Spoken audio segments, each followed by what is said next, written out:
Oh man, it's getting good and creepy. But also it's so good and I just want to keep reading all day long.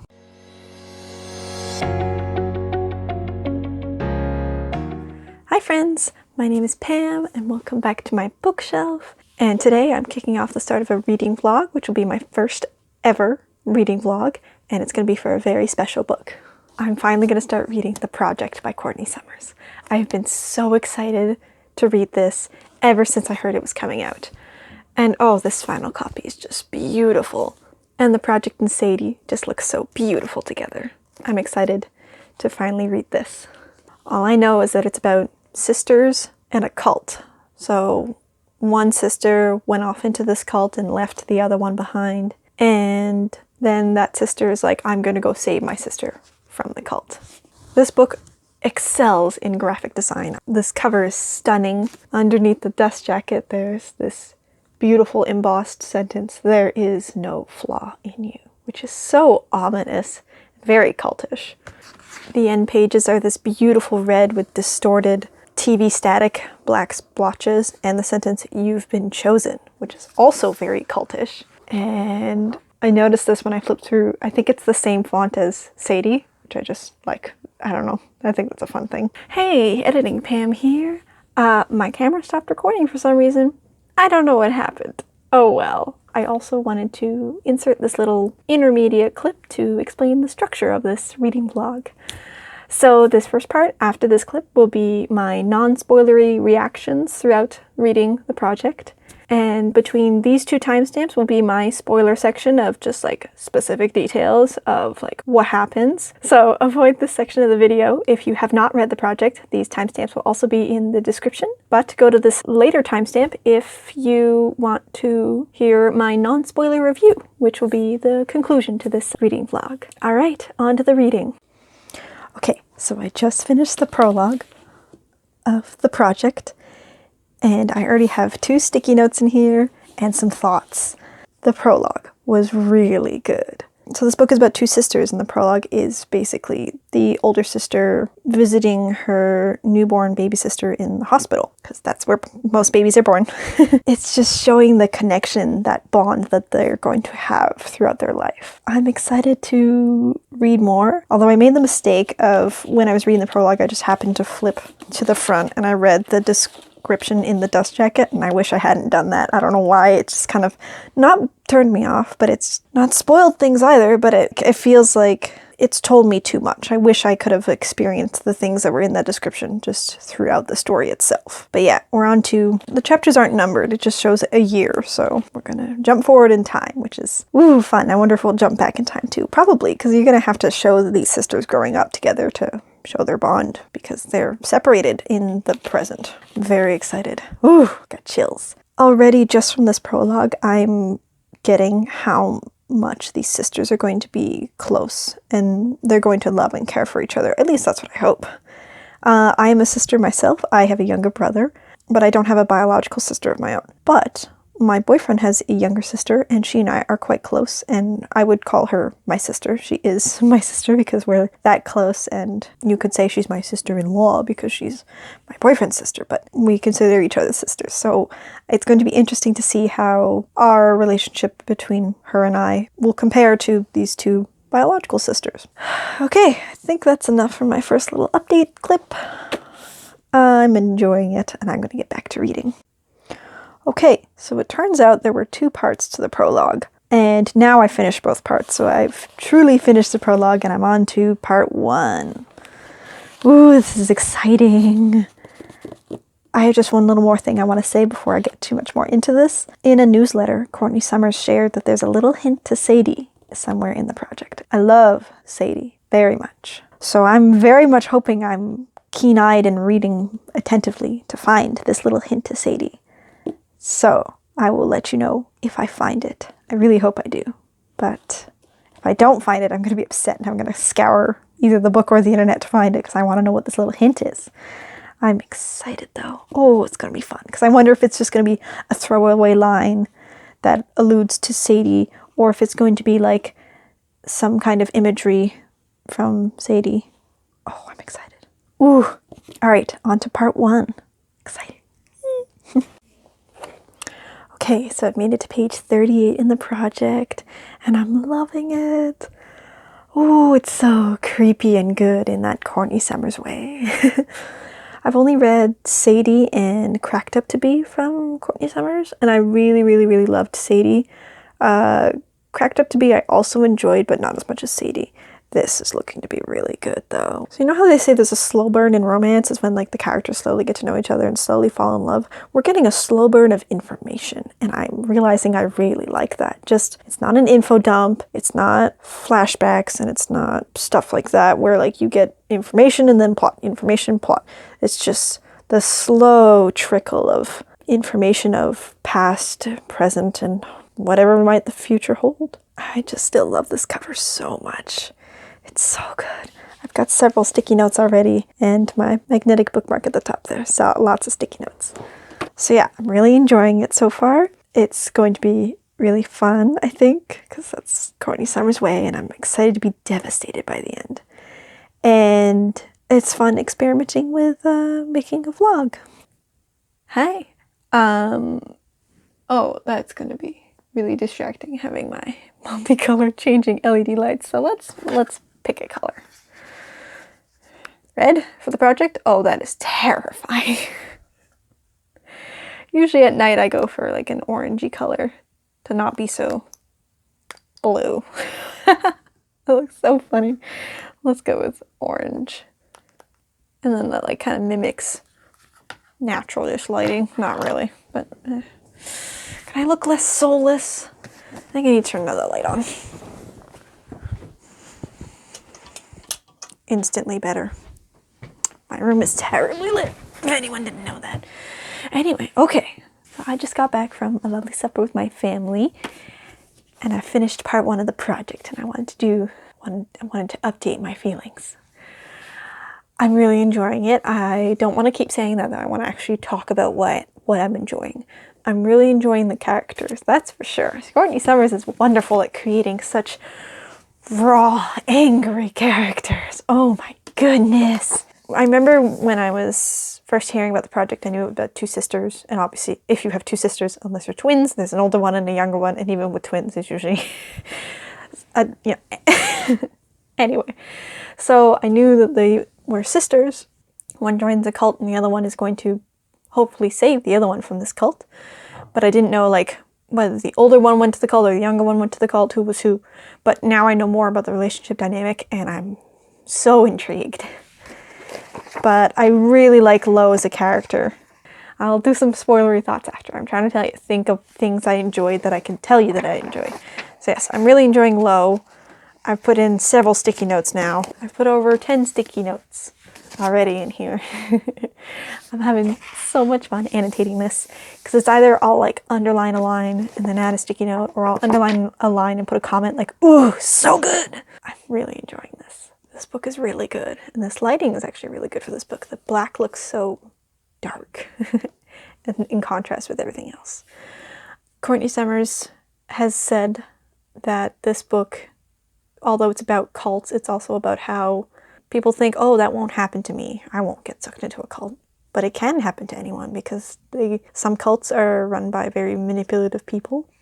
And I'm seeing those manipulative lines and I'm like worried in the most exciting, I'm reading a fun book way. I'm worried like, ooh, am I gonna fall for the cult? Am I gonna sympathize more with B, who's in this cult, than Lo, who's outside trying to get her sister out of this cult?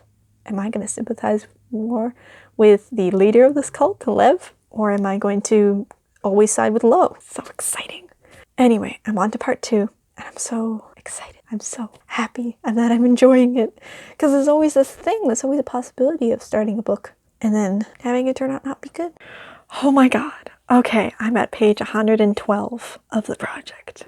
And something really cool got revealed. Oh man, it's getting good and creepy. And oh my god, yes, I'm loving it. I want to be indicted into the cult of Courtney Summers. Please, let me be in her cult. No, I do say that a bit of as a joke, that those of us who are fans of Courtney Summers books are all in a cult together.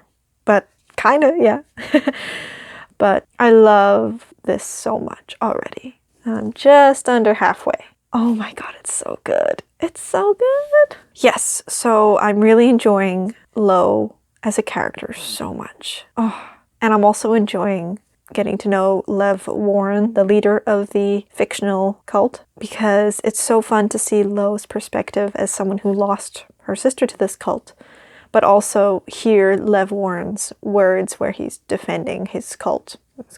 He's defending his organization called the Unity Project, and hearing how both sides make sense. But also, one of them is the truth, but maybe they're both true, you know? Maybe that's what Courtney Summers is trying to tell us, that the inside of the cult can be true. It's just, you know, a distorted truth, maybe. Oh, I'm really loving this. But I really have to do a bit of video editing so that I can stay on top of making videos. I'm really, really enjoying this, though, but I've stopped at a really suspenseful part, and I'll be able to keep reading tomorrow. Alright, that's it for this little update. That's the end of day 1 of reading the project. I'm having so much fun. Good morning, friends! It's day 2 of reading the project, and I'm so excited to keep reading. I just wanted to have a little good morning clip. It is sunny outside, which is great. I have to go walk my dog and feed myself, and then I can actually get started on reading. But oh man, I'm excited. Look at this cover, man. Sorry I'm kind of talking a little quietly. I'm still waking up, I guess. I'm not going to admit what time it is. Oh my god. Alright, I'm really, really enjoying this. It's so good. I can't stop reading, but also I'm going to stop because I'm hungry and need some lunch. I've read about 30 pages today so far, and I'm almost at the halfway point. Just a little before it. Lots of sticky notes have been placed, lots of writing in the margins. Oh my god, I'm going to move on to the spoilers soon because, oh my god, I have so many thoughts. I need to know other people's thoughts. This is incredible. I'm loving this so much. Oh my god, Courtney Summers has a talent for imagery. And I don't know if that's the right word for the thing I want to describe. But like, her word choice, I think, is what I really like. So this is just this little quote about hospitals. I don't think it's spoilery, but letting you know I'm reading a quote. It's a short one. The oddly respectful hustle of it, interrupted by moments of chaos, signaling someone's worst nightmare, followed by the altogether surreal reconstruction of peace once the emergency has passed. I just really love that. That just evokes exactly what a hospital feels like, even if you haven't been to one. I'm very lucky I haven't had to be in a hospital in the way that Lo was. It's also really interesting reading Bee's parts and seeing how her thought patterns have changed. How you can just see the little influences of the Unity Project in all of her thoughts. I'm loving this so much, and I can't wait to experience it again with the audiobook. I love doing this where I'll read a book physically, like with my eyeballs, and then I immediately reread it via the audiobook, whether I get it through the library or Libro.fm, and my referral code is down in the description where you can get a free audiobook after your first month of membership. And then I get a free audiobook too. I love Libro.fm so much. You get to support an independent bookstore and also get audiobooks. It's very nice. Okay, I think that does this for now. I'm gonna keep reading after some lunch. Good morning, friends! It is February 18th, and this is day 3 of reading the project. I didn't get as far as I wanted yesterday, maybe, but I still was productive. I did some editing for an upcoming video, and so I'm gonna do the most bookish thing I can think of, and I'm going to read my book while standing watching my bacon cook. So that's the start to my day. And I'll probably film an update clip later when I have some more thoughts. But I'm just loving it, and I'm also savoring it. Don't want to binge it too fast. But also it's so good, and I just want to keep reading all day long. But, you know, we have tasks to do today, and it's nighttime. Okay, again, I didn't read a whole lot of the project as I wanted to today, but I just got busy with other things. And yeah, sometimes that happens with reading where you get really sucked in, but then stuff happens and it slows you down. Just a little like, yeah, I'm not dead update. And tomorrow we start anew and we'll continue reading the project. I did make it to part 3, and that was a really cool twist. Ooh, it's so good. Ooh, Courtney Summers is surprising me with every page, and I'm so happy. I'm so glad that I'm loving it so much, because it is just been one of my most anticipated books for so long, and the fact that it's enjoyable and I'm having fun with it makes it all the better. All right, good night. Good morning. It is Friday, February 19th, and we're getting right to reading the project. This is literally the first thing I'm doing this morning after a little bit of yoga. And yeah, so literally that's it. I'm starting my day with reading because that's what I want to do.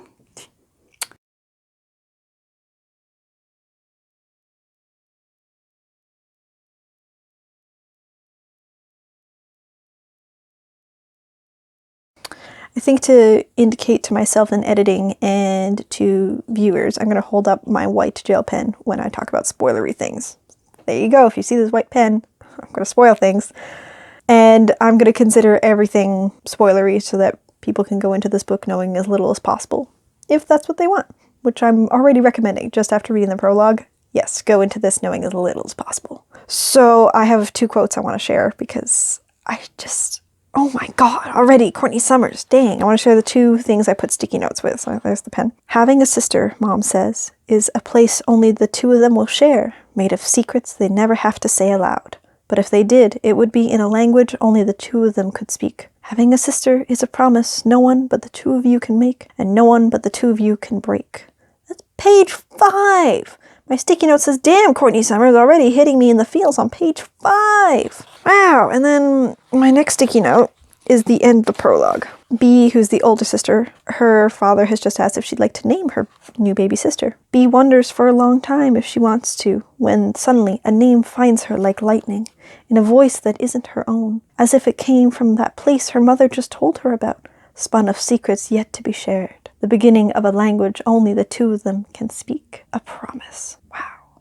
And my sticky note says, damn, this is so good at showing the connection these sisters will have. So I got to the point where we learned that Lo has a pretty big scar on her face from this car crash that she was in that killed her parents. Rough. And that was really cool to learn about. Cool in the way that we learned a detail about Sadie that was not at all in the description. It's a detail about Sadie, and this is a detail about Lo. So, yeah, because, like, having the scar has nothing to do with the plot, so why would it be in the description, you know?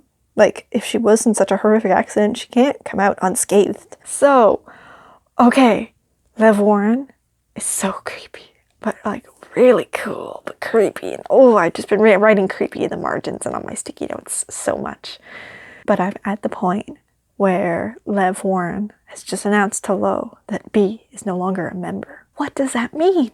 I wrote down some theories. Not theories, questions. I want to share them with you. Did Bee leave the Unity Project and leave them instructions on what to tell Lo? Or did the project kick Bee out for some reason? Could it be because of Lo doing this interview? But I added at the bottom here, ooh, Courtney Summers. The intrigue is high. Oh my god. So, Lo has a niece. Bee had a kid. A little girl named Emmy. Don't know who the father is yet. I have 2 theories. So, my first theory was that Lev was the father, but my second theory now is maybe Foster was the father. Either way, I'm thinking that Lev killed Bee, and that's why she's not in the Unity Project, because she's dead. And then my other theory now is if Foster's the dad, what if, like, there was some polyamory V triangle between the 3 of them, and then eventually they didn't want to share, and so she died. She got killed. Murder. I don't know. Those are just my theories right now. Those are big spoilery theories, hence gel pen. Oh, and I'm at the point where Lo is about to have her first interview with Lev for this editorial piece, I think she called it. I don't know for sure, but yeah. Oh, this is so exciting.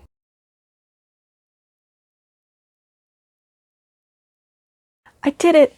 I'm done reading the project.